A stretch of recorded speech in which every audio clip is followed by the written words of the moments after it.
네, 이번 영상은 이전 영상에 이어서 이제 라이클리후드, 가능도에 대해서 한번 알아보도록 하겠습니다. 네, 이 영상은 뭐 제가 공부한 것을 정리하기 위해서 만든 영상이고요. 일단 한번 시작해 보겠습니다.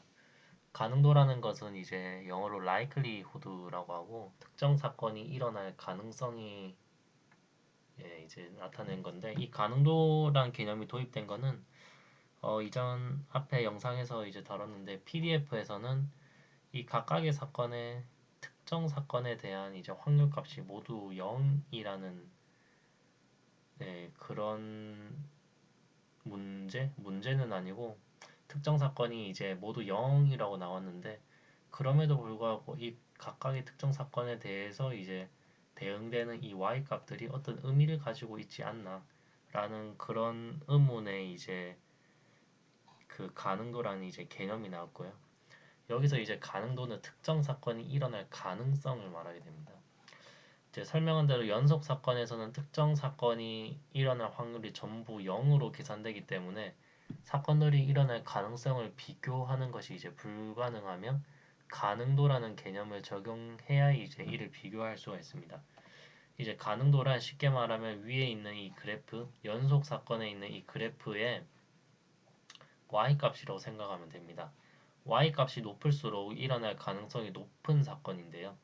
주사위나 동전을 던지는 경우와 같은 이산 확률 분포에서는 y-값이 각 사건이 일어날 확률을 나타내었으므로 가능도는 확률이 되어 확률이 높을수록 일어날 가능성이 높은 사건이라고 말할 수가 있습니다.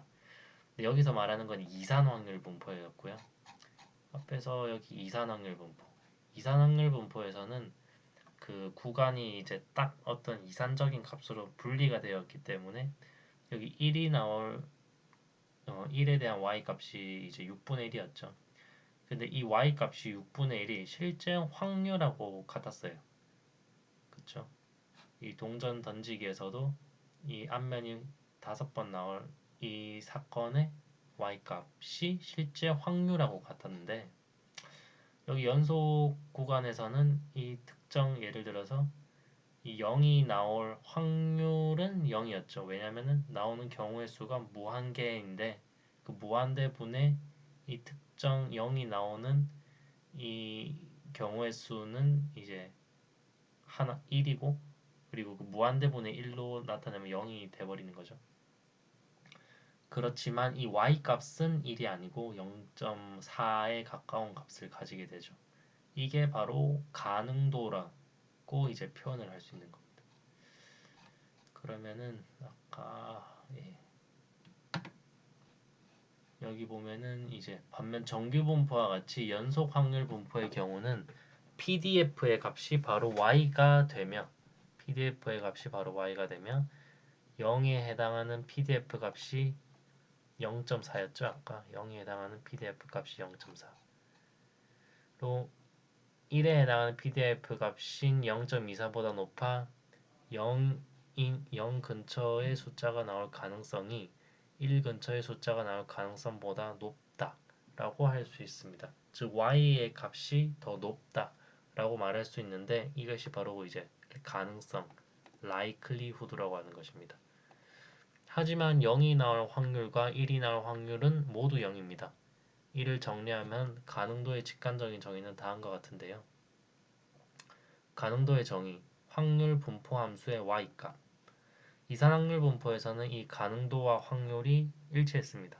반면 연속 확률 분포에서는 가능도와 확률이 일치하지 않고, 가능도는 이제 PDF라고 할 수가 있습니다.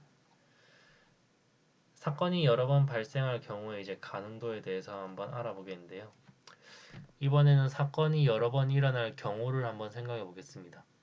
예를 들어 첫 번째 케이스는 주사위를 3번 던져서 각각 1, 3, 6이 나올 확률을 확인하는 문제입니다.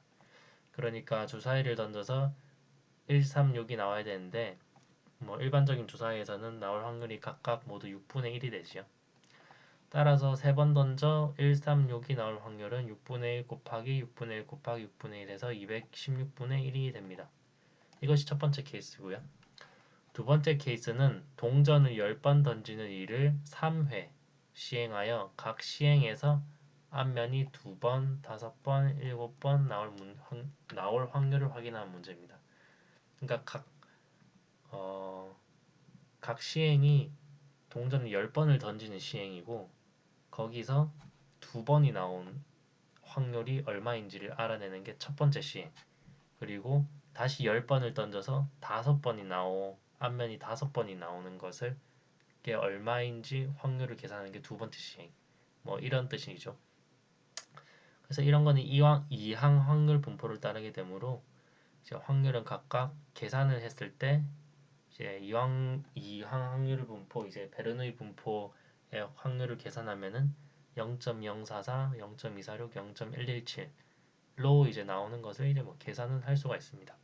일단 이렇게 된다는 것을 일단은 뭐 받아들이고 간다면은 따라서 동전을 10번 던져서 각각 2번, 5번, 7번이 나올 확률은 이 각각의 이제 조건들이 이제 AND 조건으로 묶이게 되는 거죠. 그래서 0.001, 약 0.001의 값을 가지게 되는 것을 이제 계산할 수가 있습니다. 여기서 보니 이제 가능도, 이 likelihood도 마찬가지인데요. 앞서 셀 수 있는 사건에서는 확률과 가능도가 같다고 했으므로 주사위를 3번 던져 각각 1, 3, 6이 나올 가능성을 나타내는 가능도는 216분의 1입니다. 그러니까 이제 AND 조건으로 이제 엮였을 때 저희가 확률의 경우에서는 AND 조건을 이제 곱으로 나타낼 수 있죠. 그래서 여기도 이산 확률 분포에서는 확률과 가능도가 같기 때문에 이 가능도도 똑같이 AND 조건으로 묶어서 이렇게 곱의 확률로 나타낼 수가 있습니다. 두 번째 케이스인 동전을 던지는 경우도 마찬가지로 이렇게 확률과 같이 이제 곱으로 나타낼 수가 있고요. 이제 연속 사건이 여러 번 일어날 경우를 한번 살펴보겠습니다. 앞서 언급한 평균 0, 분산 1인 정규 분포에서 숫자를 3번 뽑았는데 차례대로 마이너스 1, 0, 1이 나올 확률은 각각의 사건이 일어날 확률이 모두 0이므로 결국 0이 됩니다. 이건 이해가 가시죠? 그러니까 AND 조건으로 엮어도 각각의 확률이 0이므로 그 AND 조건으로 엮인 확률은 0이 됩니다. 하지만 가능도의 경우는 좀 다른데 가능도의 경우 마이너스 1, 1이 나올 가능도는 0.24 그리고 0이 다시 가능도의 경우 마이너스 1, 1이 나올 가능도는 0.24고 0이 나올 가능도는 0.4이므로 마이너스 1, 0, 1이 나올 가능도는 이게 곱해서 0.24 곱하기 0.4 곱하기 0.24에서 0.02가 되어 확률과 다른 값으로 나타나게 된다는 것을 알 수 있습니다. 네, 여기까지가 이제 가능도, likelihood에 관련된 얘기였고요. 정의로 하자면 다시 정리하면 특정 사건이 일어날 가능성이고 이산 확률 분포와 연속 확률 분포에서 그 가능도와 확률 간의 관계가 조금 다르다라는 것을 이제 인지하면 되겠습니다.